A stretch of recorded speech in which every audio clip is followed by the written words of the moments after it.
Hey guys, welcome to another video. Today I'm going to be showing you 5 useful and decorative additions you can add to your Minecraft house. For this video, I'll be using the basic house I built in my last video, where I covered 5 simple steps to build a basic house in Minecraft. Like with that video, I will not be using mods to add new building functions or blocks to the game, and you can use whatever materials you have available for your build. With that said, let's get started. The first thing we can add to the house is a fireplace.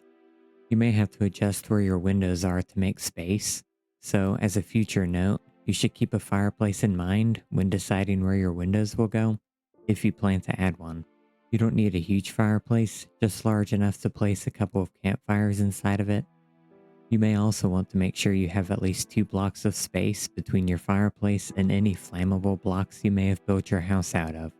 This is only important if you add a couple of netherite blocks to the back portion of the inside so that you can use your fireplace as an incinerator as well as a place to cook and hang out.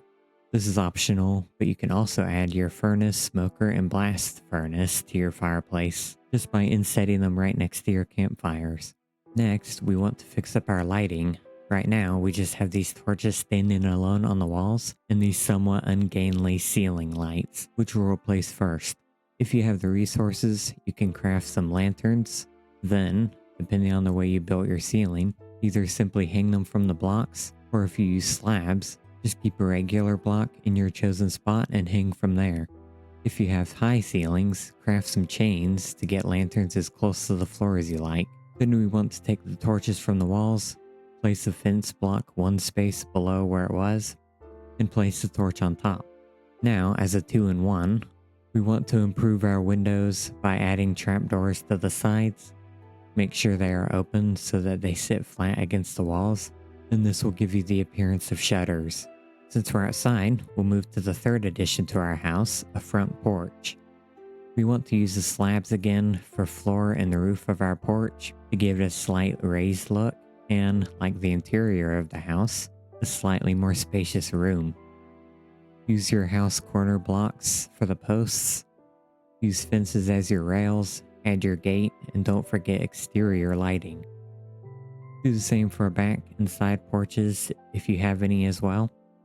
Quick tip, use a different type of wood for a gate for visual clarity. With our porch built, take some regular logs and leaf blocks collected using shears and dig a single block hole along the edges of your house and porch. Fill this with your logs, place leaf blocks on top. You can do a single row of leaf blocks, or you can expand a maximum of 4 blocks away from a connected log to give your hedges a bushier, more natural look. Finally, with our hedges in place, we can start outlining where we are going to have our lawn, paths, gardens, and any other outdoor spaces using fences. With this addition and most of the previous ones, keep in mind when and where any house expansions are going to go, so you can skip that part of the house and save work later without having to remove anything that we've done so far. Remember to place torches on your fences and use different material gates from your fence for clarity. Alright, that was 5 useful and decorative additions you can add to your Minecraft house. Remember to leave a like if you enjoyed and subscribe if you want to see more. I will be covering 5 basic room setups for your house in the next video, which will be out next week. In the meantime, check out my last video if you haven't already, and I'll see you next time.